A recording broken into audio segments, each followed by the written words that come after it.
Hey everyone, welcome to Exploring Health Macro to Micro. I'm your host, Parker Condit. This is part 2 of the episode with Mark Roberts. This picks up right in the middle of the conversation, so if you haven't already, please go back and listen to part 1, which includes the full introduction and background for Mark. So without further delay, please enjoy part 2 of my conversation with Mark Roberts.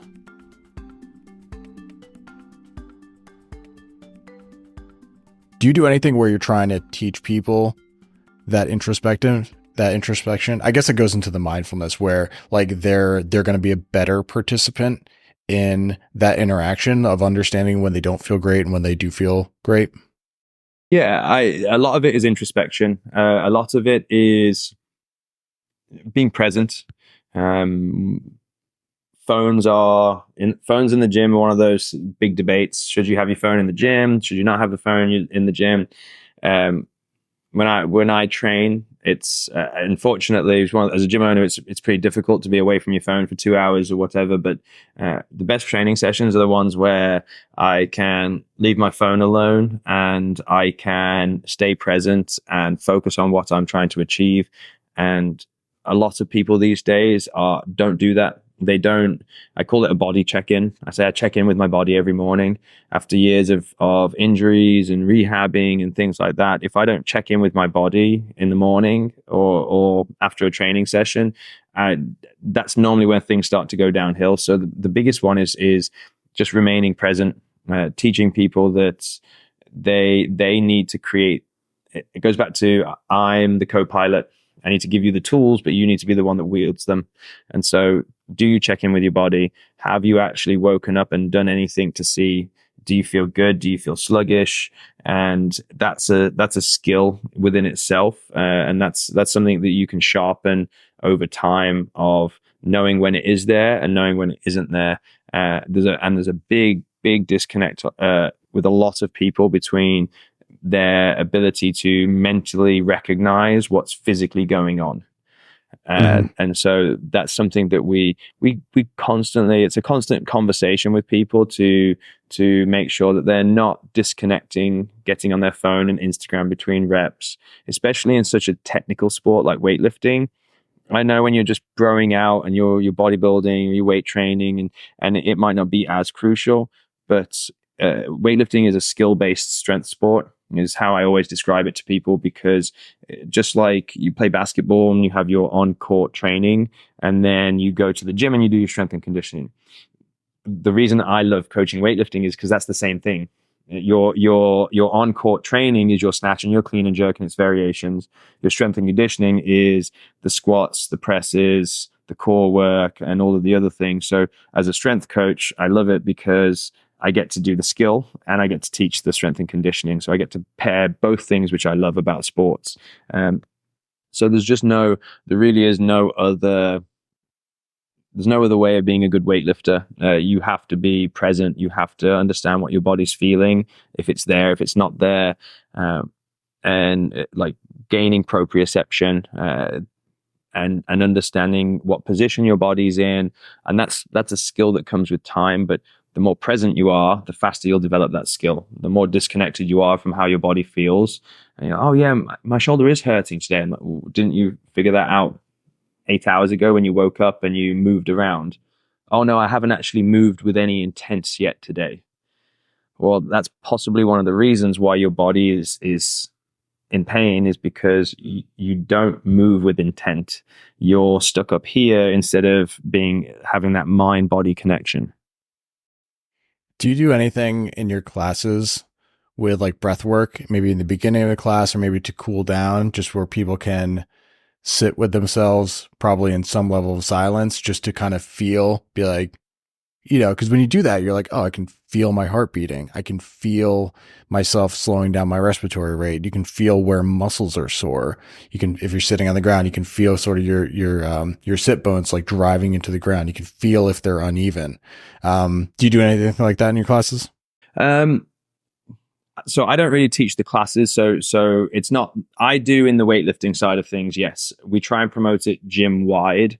Our classes definitely are when we're teaching our classes, we're teaching our classes, and then what we try and do is we try and take our clients away, take them from a different time and teach them these things where it's not in a necessarily like a time-based manner, because it's one of those things that I think does take more time to learn, but it is 100% part of the conversation that when I'm stretching and I'm talking to people about breathing and I'm talking to them about sympathetic versus parasympathetic nervous systems and being able to modulate from a fight or flight to a rest and digest. So it could be 1990 kind of PRI breathing at the end of a session. It could be breathing at the beginning of a session to get them in the right mindset for training.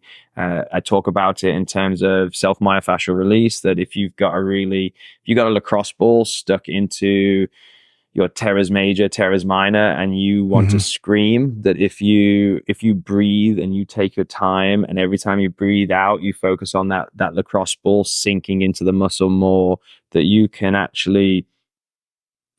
And I always laugh because some people say this is like not voodoo, but like this is all hoo-ha. I'm like, no, like if you actually stay there on a lacrosse ball in tons of pain and breathe, you will feel the muscle relax. It's ART. That's what active release techniques are. At the end of the day, it's what acupressure is. It's a form of acupuncture, but the surface level. We have all of these other modalities, but when we talk about it in terms of breath work, people don't see it the same thing because it's not a clinician, it's a coach. It's back to that whole clinician versus coach thing. And but it is a huge part of it. It's a huge part of recovery is breathing and just being present with your body, like you say. So I want to go to sympathetic, parasympathetic only around the regards of Olympic weightlifting, because I'd never thought of it like this. Sympathetic is fight or flight, parasympathetic is like rest and digest. But that's from like a nervous system standpoint. Your mind is not going to be as clear in a sympathetic state, right? Like if you're running for your life, you're probably not, you're going to be very focused on just the singular task, but you kind of block out everything else. So maybe I'm answering my own question, but like, where do you want your athletes to be when they're on the platform, right? Because like you don't want them freaking out where like you're just totally overdriven with parasympathetic drive, but you can't have them parasympathetic where they're like, oh, yawning on the platform. So like, how do you try to teach that? And also like, where do you want them to be on that spectrum? Yeah, you're not gonna hit peak power output when you're yawning, but you're also not gonna have the skill and the precision that you need in weightlifting if you are erratic because you're in that fight or flight, adrenaline fueled position. And I found that everyone's slightly different in this one. Some people need to tone it down because just the environment of a competition will take them way too high. Other people feel very comfortable in competitions and actually will be too relaxed. So this is very an athlete dependent thing.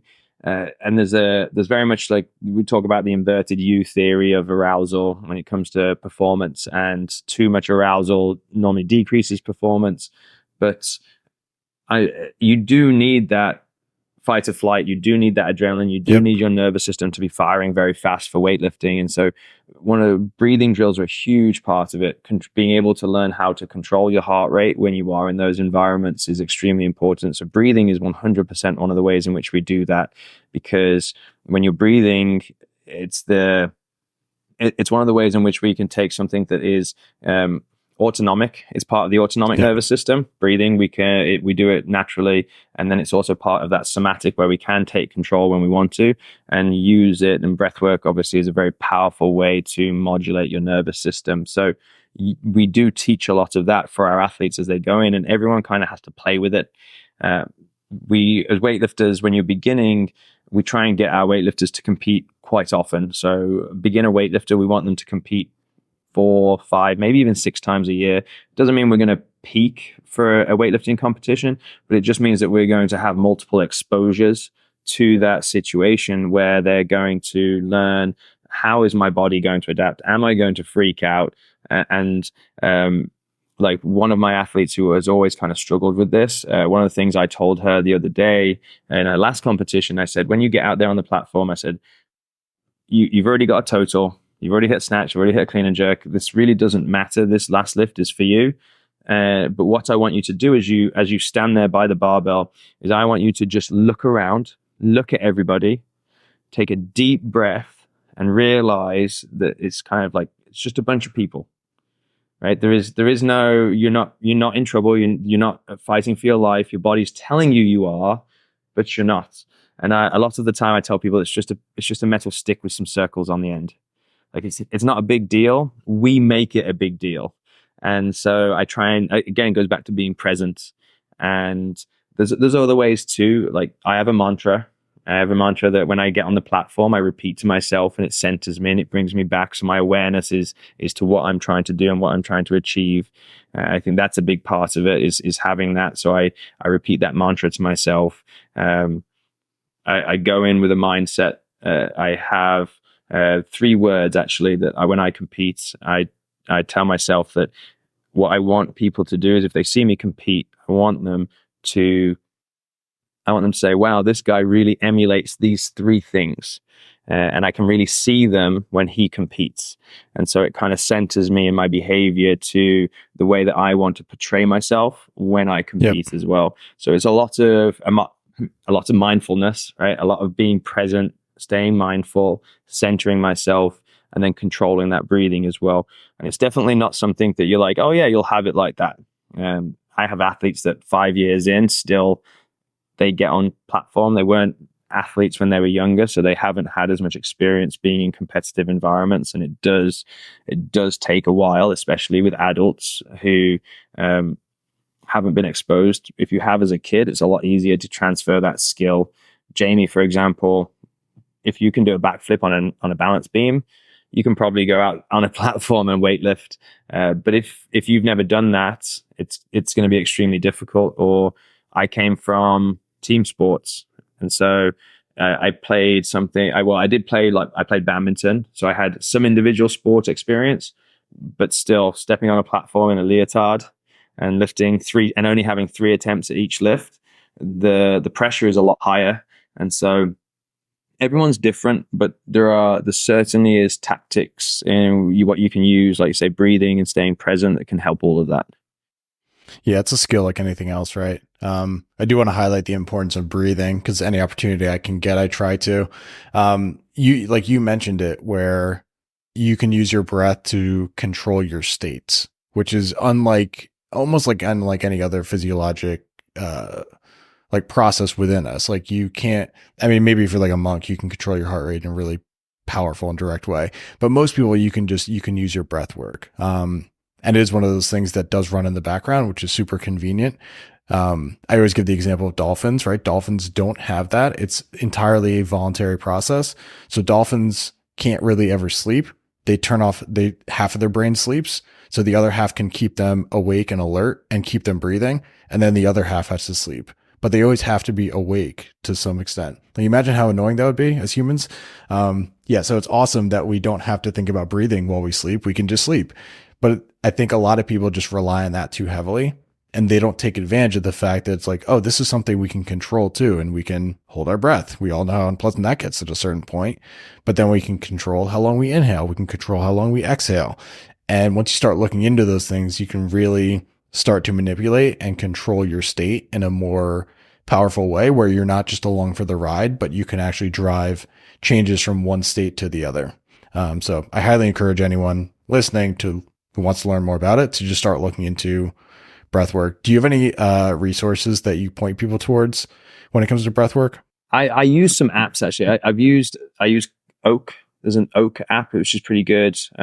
Calm, if you've heard of Calm, that's a pretty good app. So there's a lot of apps out there that will definitely give you some good baseline. I mean, Wim Hof is a fun one to try out as well once you get a little bit deeper into it. There's a great book, I think it's called Breathing for Warriors. That's a really good book if you want to dive deep into breathing, and that talks a little bit more about people who are actually kind of like bound up in their core muscles, so their abs might actually be super tight, which causes them to struggle to take deep breaths. But there's plenty of resources out there. Yeah, I would try those. Oak and Calm are definitely 2 that I'd recommend. Okay, cool. We'll definitely link to those. But just for a quick reference, generally, if you're trying to relax or downregulate, you want to extend your exhales. You want your exhales to be longer than your inhales, and you want to take fewer breaths per minute. And then the opposite is going to be true. If you're trying to upregulate yourself, you want a faster respiratory rate, so more breaths per minute, and you want to be kind of doing kind of faster inhales, and you don't want to be extending your exhales. So just a quick and dirty reference for people who don't want to do any of that research yet. So when it comes to daily movement, why do you make the differentiation? I have my own thoughts on this because I love walking. Why do you make the differentiation that daily movement is not just exercise? One of the biggest differentiators, I would say, is the intensity level. When we train, pretty much most of the time, unless you're on a pretty rigid training program, you're going in to have an intense level of exercise for a certain amount of time. I'd say that kind of goes back to the idea about hits. When it came out that hits, they were like, you can get all of this benefit in such a shorter amount of time than low intensity, steady states, etc. So I do think that's true. Just to clarify that you need a level of intensity that at the end of the day, if you don't push certain body structures to their limits, they will regress to where you leave them. So if you don't take your heart rate up near maximal once, twice a week, then unfortunately the top end, it's like anything. If you don't practice that top end, you're not going to keep it.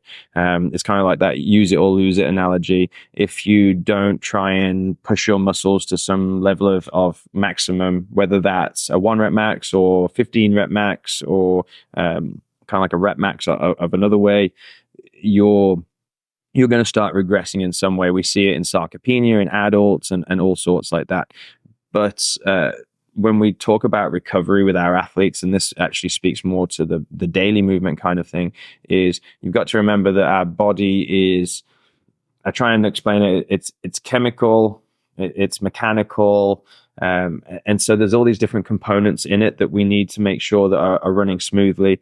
I think the car analogy is probably the most used analogy for a body. And if you wouldn't just keep your car in the garage and then open it up, rag it for 10 miles, and then just put the pedal to the metal and then put it back in the garage and cover it up again and then leave it. That's not beneficial for the car. You need to have some level of keeping it moving. So for me, I kind of tell people from the mechanical perspective is blood flow is huge. The body has so much plumbing in it that if you don't keep that plumbing going, if you don't make sure that you're using all the plumbing in your house, what's going to happen? Gunk's going to build up. You're going to get stagnant water, and stagnant water is where disease festers. And these are all great analogies for the body. That if you don't have perfusion of blood through muscles, if you don't have synovial fluid in joints because you're not using them, then the cascade of unfortunate events after that is not pleasant, and we see it a lot with people who are sedentary. So the biggest differentiator for me is making sure that people are really pushing themselves and keeping that top end, but then also doing the daily maintenance. And the daily maintenance is what allows you to keep pushing too. It's not one or the other. It's definitely a both. Yeah, I think describing the levels of intensity is very helpful for people. And basically from a recovery standpoint, right, oxygen is so important. Basically oxygen just helps fix everything in the body, and it kind of runs everything in the body. So oxygen gets bound to kind of blood through something in the lungs, and then the heart pushes that oxygenated blood around the body. So if you think about when you're sleeping, it's basically your lowest threshold activity. So you're not pushing a lot of kind of blood around the body. But then the next level up would be like sitting, like what I'm doing right now, what we're doing right now, sitting. I'm using a little bit more oxygen. The demand's a little bit higher. My heart rate is a little bit higher. I'm pushing a little bit more blood through the body. Then standing would be a bit more. Walking would be a bit more. Walking uphill would be a bit more. So each level of activity is also going to be kind of determined by the fitness of the individual as well. So that's why, working with the coach is so important, because they can dictate what those levels are going to be. But to give an example, on one extreme is like the marathon runners who are doing like sub 230 marathons. They're running like 4.5, 5 minute miles. So, them going out and running a 7 minute mile is, I don't even know if it would count as recovery for them. Or I don't even know if it would count as a zone 2 cardio day for them. It might even be too slow. But a 7 minute mile for most people would crush them. You could probably do a quarter of them or a half a mile at that pace. So understanding like intensity is very individually specific. Do you have recommendations for people around how much they should be walking, or a general sense? Um, I go with the general literature, which is like 8,000 steps a day, right? So I know most people say 10,000. I think I actually learned this from you, that was a number that was put out there, but the literature actually really said it was around 8,000 that was needed versus 10,000. But I try and tell people that 8,000 steps a day, however you get it, is a great start. I'm a big habit stacking guy. So not just doing something for doing something's sake, but trying to maximize the benefits of everything. So whether it's, to me, I stretch before bed and I foam roll before bed. Reason being is stretching and foam rolling helps me get into that parasympathetic nervous system, so that rest and digest, which then will impact the quality of my sleep. And so I'm not just trying to do something for do something's sake. When I get up in the morning, I take our dog for a walk, so I get a good amount of steps in then. Not only that, but that's where I get my daily sunlight in. I'm outside for a while there. So that sunlight in the morning helps my circadian rhythm.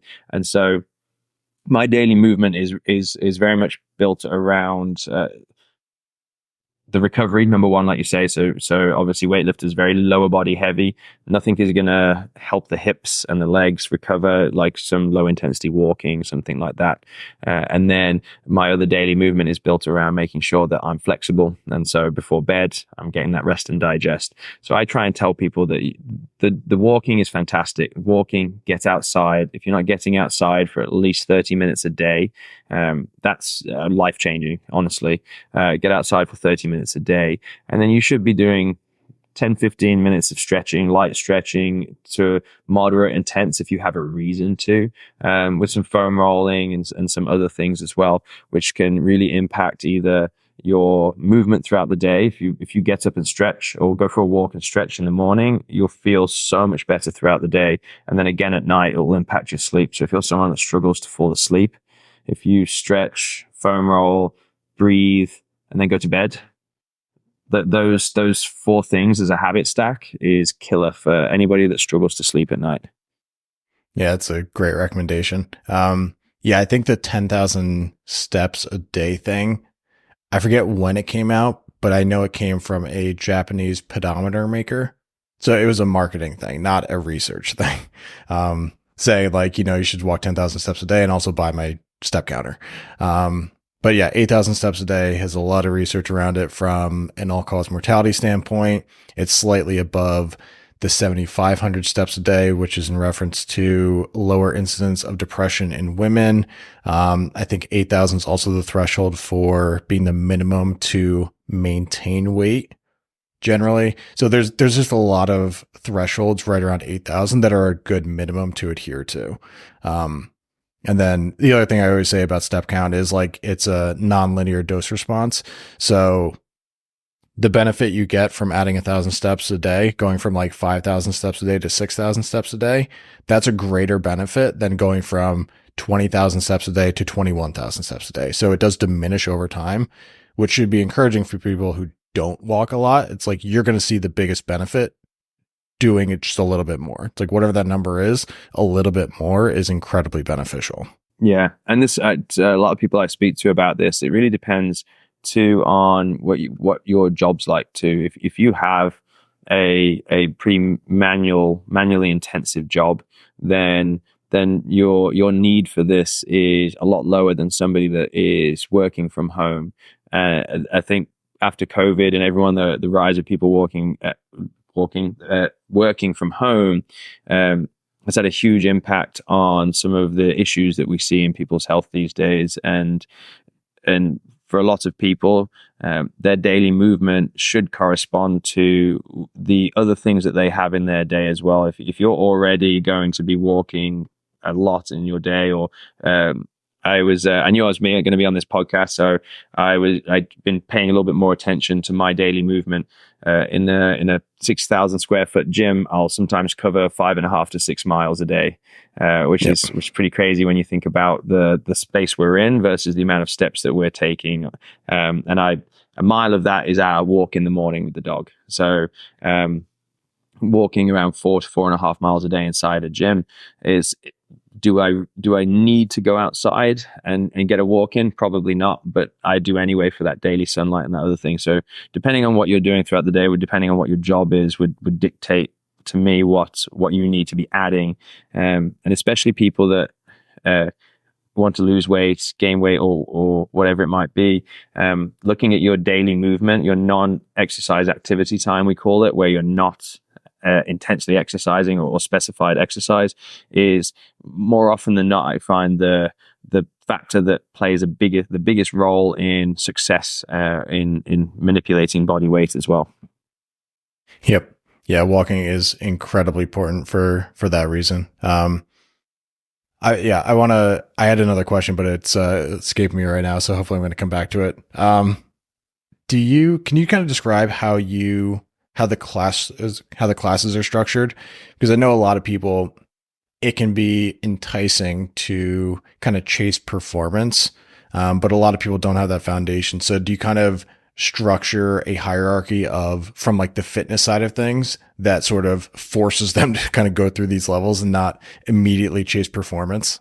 Yeah, definitely. So that movement session we talked about earlier, although we say it's not a movement assessment on the athlete's part, it's a movement education part.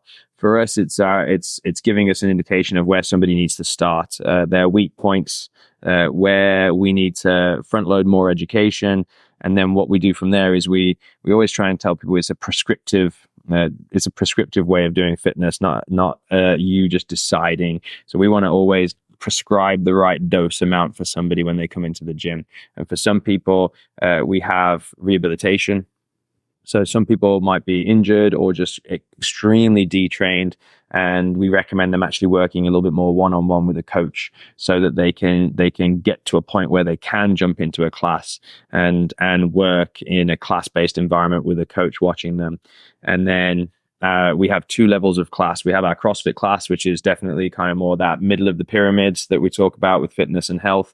I do think CrossFit is a phenomenal health program and fitness program, and it can be scaled to a lot of different people. But there are also a lot of people that should not be going straight into CrossFit and can get pretty badly hurt from overuse injuries if we don't take care of them first before putting them in a class environment. So we do have what we call our movement classes, which are more of a strength-based class. So CrossFit very much is a little bit more conditioning-based, and strength is applied to the conditioning, even though strength is sometimes prioritized. And then our movement class is where we teach that foundational movement. So we teach squatting, hinging, lunging, push, pull, and carry. And then we get somebody to do some conditioning at the end. So the conditioning is a little bit lower of a skill level. It's not going to be quite as intense as CrossFit. So it's going to help people baseline and get a little bit more of a bigger foundation before they then progress to something like CrossFit, which is going to increase the intensity. And then from there, that's where if you want to really take CrossFit, and this is where I tell people, if you look at the CrossFit Games, it's the sport of fitness.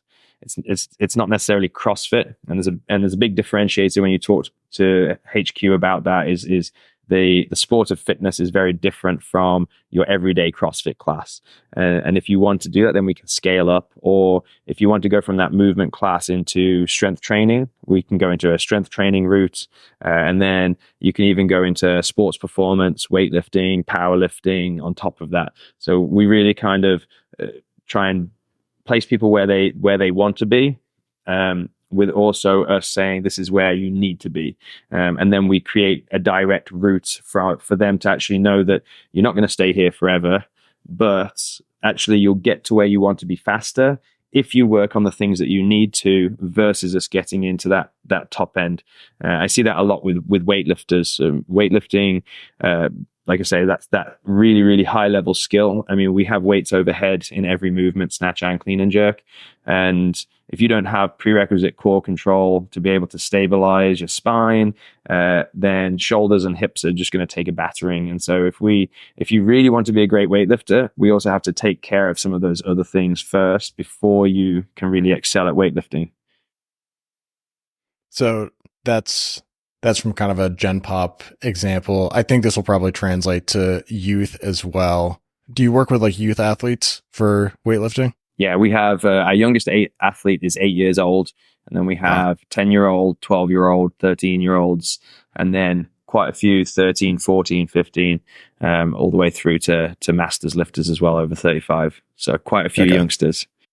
So I want to hear your opinion on this. I know your opinion. I just want you to talk about it. You posted something on Instagram a few days ago and I screenshotted it. This was a quote from Fred Duncan. I'm not sure who he is, but he said, in the US, sport skill outpaces physical development due to early specialization and lack of physical preparation. That's why we have young athletes that run like newborn giraffes and don't know how to skip. Let's break that down a little bit. Physical development is...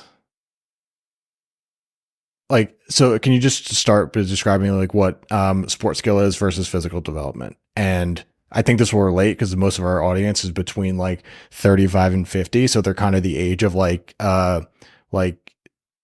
kids that are like getting into the athletic development phase. So can you start by describing what sport skill is versus physical development? Yeah, so sports skill would be something that is specific to the sport you're playing. So, for example, it might be swinging a bat in baseball, high velocity pitching. Baseball's a great example, kind of unfortunately because of early specialization. So something that I would argue creates pretty big imbalances too. So obviously you throw with one arm and you swing one way with the bat. So if I'm going to be playing baseball 4, 5, 6 days a week, and I'm going to be rotating to one side over and over and over again, or throwing with one arm over and over and over again. That's a very sports specific skill. Whereas like that GPP, that general physical preparation, is going to be focusing more on some of those movement patterns that we all use. So I talked about it earlier in our movement class, the squatting, hinging, lunging, push, pull, carry. Those are movement patterns, but then there's also things like proprioception. So working on hand-eye coordination, body balance, making sure that you have aerobic capacity, stamina, some of those things, the things that underpin the high level sports skills. So those general physical preparation are the things that actually underpin the how advanced you can become in those sport specific skills. Yeah, so a trend that's been, and like what this post was referencing, there's been a trend and an increase in early specialization where kids are no longer playing 2 or 3 sports up until high school. They're getting to 1 in like middle school or maybe even elementary school, where they're like, I'm going to get good at this. And let's be real, at that age, it's not the kid, it's the parents. They're making that decision and they're saying, my kid's going to be really good at this. And you can get a kid very good if you specialize at that early age. But maybe you can speak to this. The research that I've read on it is that injury risk is significantly higher in early specialization athletes because of kind of what you just alluded to about the kind of the imbalances. And then also just like the lack of general physical preparedness where like they don't know how to do normal things that like a human body should be able to do. Yeah. Massively. I mean, a good example of this is I had, and she's a little bit older, but I had a volleyball player coming to the gym. Did a consult with me. It had ACL tear, came back, went through rehab with a physical therapist. Once they got cleared, they went back into volleyball again. Fast forward, I think 6 months, knee pain again. Had to go back in, clean out the meniscus, physical therapy again. Finished physical therapy, and then 6 months later, she's come to us at the gym, and I did a bit of a exercise history. And once they were done with the physical therapist and cleared, and this is never a slight on the athlete. This is always kind of like it's our job as coaches to educate more.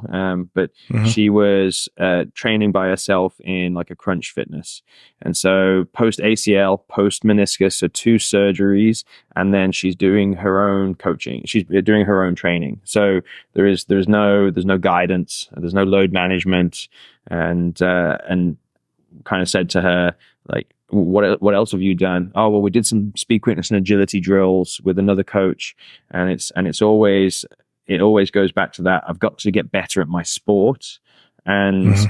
people don't equate what we do in the gym, the strength and conditioning, the core strength, the hip mobility, the all of those just baseline boring, quote unquote, kind of things, skills that aren't flashy and aren't sexy for Instagram. They don't think they're that important, and the one of the things that her dad said was, "Oh, well, we don't have time for this." Like that's going to be our biggest issue because the coaches want her training 5 days a week, and it's like she tore her ACL and she had meniscus surgery because she didn't have that strength back. She's now damaged her knee twice, and she's a junior in high school, and she wants to play at college, and it's like, how do we educate in a way that says that you have to, volleyball coaches, sports coaches, they start to see these kids as dollar bills more than kids that need to be developed properly so that they are able to be healthy for the rest of their lives, not just win a championship and then when they're out of your care, when they age out and go to college, oh, it's not my problem. Like it's I think this goes back to talking to coaches that aren't just strength and conditioning coaches like myself, that we have a responsibility. And as much as I want my athletes to be some of the best athletes in the US, they won't be if I don't keep them healthy. And I have a responsibility to them that goes far beyond the sport and is about setting them up for success in life, not just in sport. And I don't know if it's parents to blame, or it's maybe the sports coaches, or kind of the blame kind of is spread around a little bit more. But there's definitely a big conversation that I think needs to be had about making sure that these kids aren't permanently damaged in a lot of ways physically Hmm. as they become adults. Because I mean, as a rugby player, I was training in the gym and I still got injuries that I'm still dealing with at 33.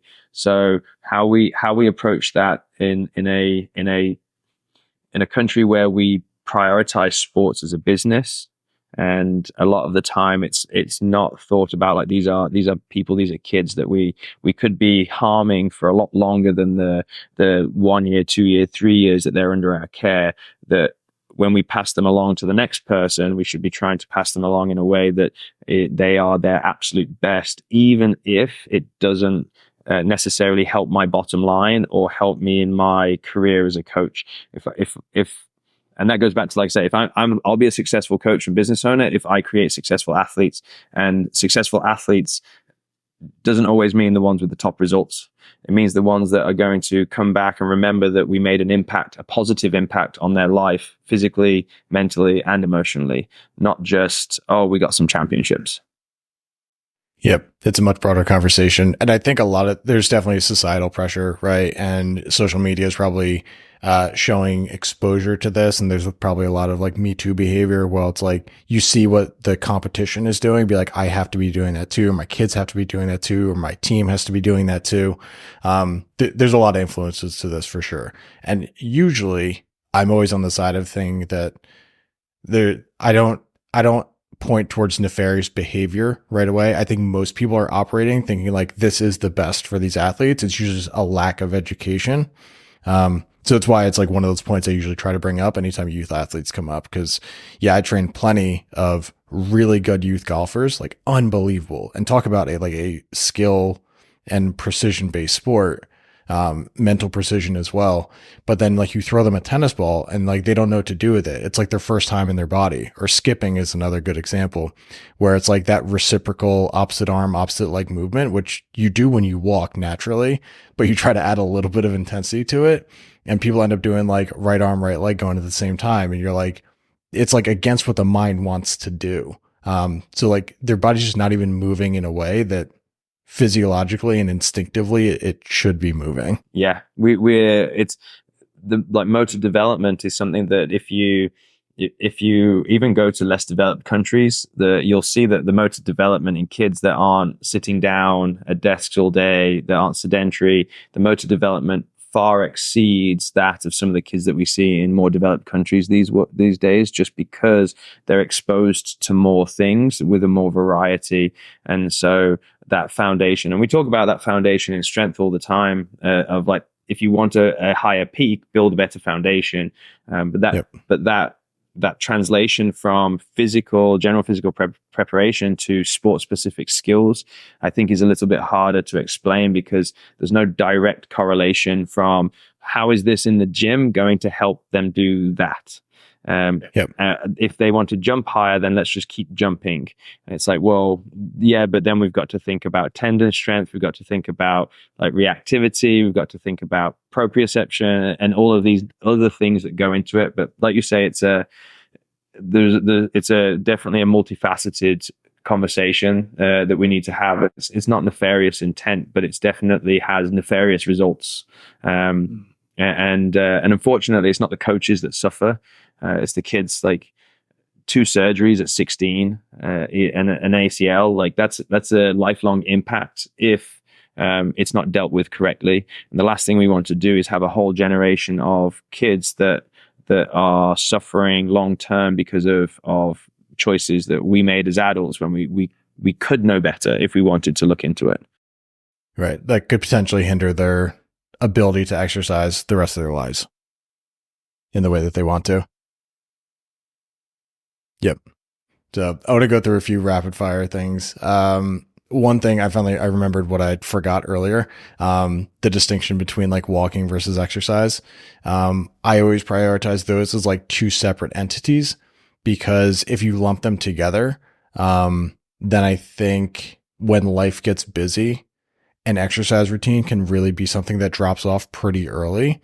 But if you build a foundation of like a daily walking habit, and you kind of split those apart, it's like you can lose your exercise routine, but still be able to hit like a daily physical activity threshold. You may not be getting the intensity to drive performance and drive additional fitness, but not being sedentary, there's a lot to be said for the value of that.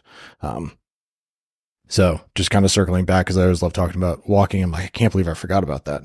I wanted to hear from you if there are any like common fitness misconceptions that you see or hear about in the gym. I do a segment with a friend of mine, Danielle, where she asks questions of people like on the gym floor.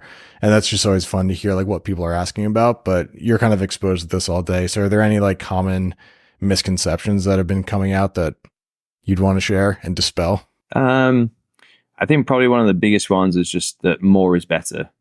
That always people just think more is better in the gym, more is better in the gym. And I see far more people that are under recovered than they are like not doing enough. You know what I mean? Like so many people are training, willing to do more in the gym, but just aren't willing to do more at home. And they just think, okay, all my problems will be solved by doing more in the gym. I'd say that's probably one of the most common ones. And that goes back to, like you just said, when fitness drops off, like if you have that baseline of health, that's a huge one. More is not always better. It's quality over quantity. Cool.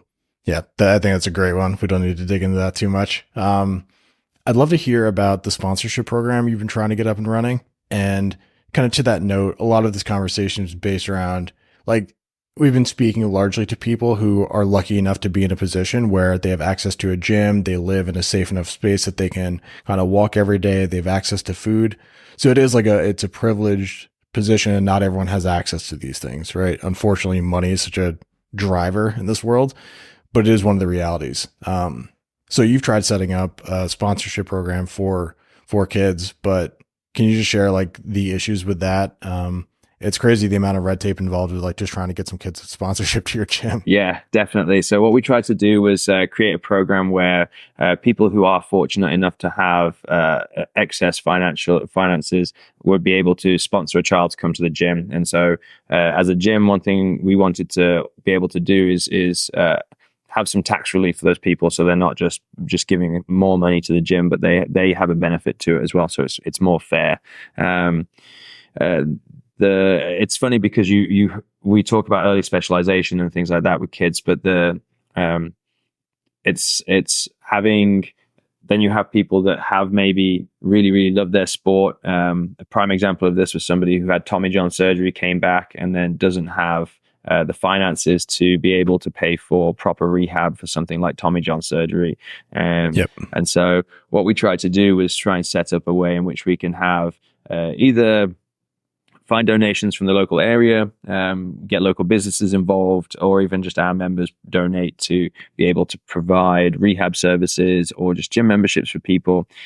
But it's the red tape is just setting up these things is extremely complicated and difficult, and is a whole other set of kind of like taxes, finances, bookkeeping, things like that, and then also having that where we benefit ourselves is also a bit of a gray area, so that can be difficult as well. But one of the big things is also finding people that are good candidates, funnily enough, people that when you do give them sponsorship actually are stick to some of the parameters that we give. So we basically say you do have to come in 3 days a week. You do have to fulfill these obligations. So if you are going to be sponsored in the gym, you have to do some of the cleaning in the gym, and you have to do these things. And it's been an interesting thing to see just how hard sometimes it is to help people genuinely, and see some of these kids actually give back because they're being gifted a gym membership and things like that. So it's definitely something that we're going to keep working on in the future, but it hasn't come without its struggles, unfortunately. I think it's one of those areas that's funny when I saw this the other day, was something about nonprofits and the money they make versus the impact they make.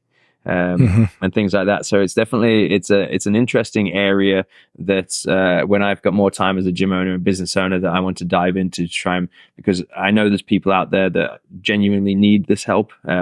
People that have been a victim of early specialization, and that financial barrier is the barrier for them to get the help they need so they can really become an athlete. So making sure that we do that later on, I think is important, because there's an extreme amount of athletes out there that deserve to be helped, and could be incredible athletes, but don't have access to proper coaching and proper training.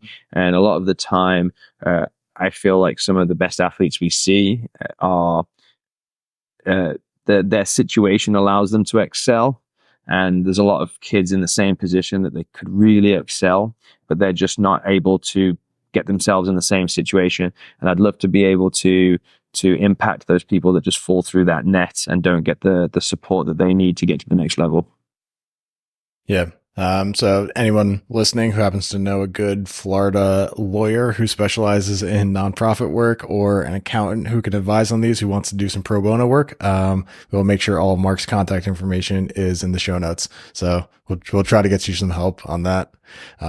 Yeah, cause it's I love that you've been working on that, and it's strange how much paperwork and how tricky it is, especially from like somebody who doesn't normally operate in that particular space, to just trying to figure out that sponsorship side of things. I do have one final question. Is Coda a gym dog?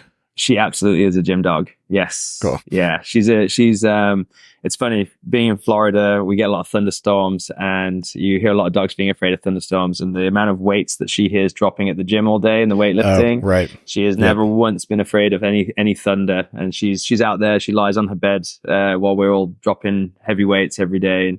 And she's in there for some cuddles for anybody that isn't feeling it. Like we said, had a bad day at work. We're like, hey, well, just, you know what, go to the office and go say hi to Coda for a little bit. And that normally turns their day around a little bit. I bet it's a big help for a lot of people. Are there any Any resources you want to point people towards? I know we covered a lot, but anything that you like that you consume that you think would be along these same lines that people can kind of go to as well? If I'm honest, I try my best, other than my own continuing education, to try and stay away from it as much as I can when I'm not in the gym. I'm just a big audiobook guy, fiction audiobooks. One of my favorite, I did read recently, I'll tell you, a good book recommendation is Shoe Dog. If you've heard of Shoe Dog. Yep. Is it up there somewhere? There's somewhere. Yeah, that's a great book. I'll give a few book recommendations. I love Shoe Dog. I love The Energy Bus. If you've heard of The Energy Bus, that's a good one. Legend by James Kerr for Creating Culture. That's a great book. It talks about the New Zealand All Blacks. Unfortunately, I used to be a big podcast guy when I wasn't running my own gym, and now my time is so much more limited. So I try and listen to, I alternate between fiction and nonfiction when I go on my walks in the morning. So I read a fiction book and then a nonfiction book. And so I'm going to start Steve Jobs' book, if you've read that one. I actually listened to that on audiobook specifically, and it's a long one. I think it's like 42 hours. Is it really? 26 hours. Yeah, it's on single speed, so depending on how fast you listen to it. A little bit faster than that, but yeah, I'll have to try that one. Yeah, but those are my book recommendations for you. Cool. I appreciate it. And on the note that podcasts they take up a lot of time. We're approaching an hour and 45 minutes, so I want to be respectful of your time. We're going to link to you and to your gym. I'll add Jamie in there. Is there any other links you want me to include in that? You know what? If you could throw USA Weightlifting up there for people that actually don't know much about weightlifting. It's a sport that really, as most athletes will know, when you kind of retire from one sport, which is rugby for me, it's tough to find your kind of like your place if you've always identified as an athlete. For me, weightlifting, it's not a sport that it's great to be in a club and have a team around you, but it's also something that you can pick up by yourself. I think weightlifting saved me from an awful lot of mental difficulties as I kind of retired or got retired from rugby, as they say. And so, let's throw USA Weightlifting up there. And so anybody that is either in the Florida area or would love to learn more about weightlifting, you've got my contact details, and I'd love to get you into the sport that has really allowed me to have a very fulfilling career so far. Great. And on that note, it seems like a very appropriate place to conclude. Mark, thanks so much for coming on. Thank you, buddy. I appreciate it. Hey everyone, that's all for today's show. I want to thank you so much for stopping by and watching, especially if you've made it all the way to this point. If you'd like to be notified when new episodes are going to be released, feel free to subscribe and make sure you hit the bell button as well. To learn more about today's guest, feel free to look in the description. You can also visit the podcast website, which is exploringhealthpodcast.com. That website will also be linked in the description. As always, likes, shares, comments are a huge help to me and to this channel and to the show. So any of that you can do, I would really appreciate. And again, thank you so much for watching, and I'll see you next time.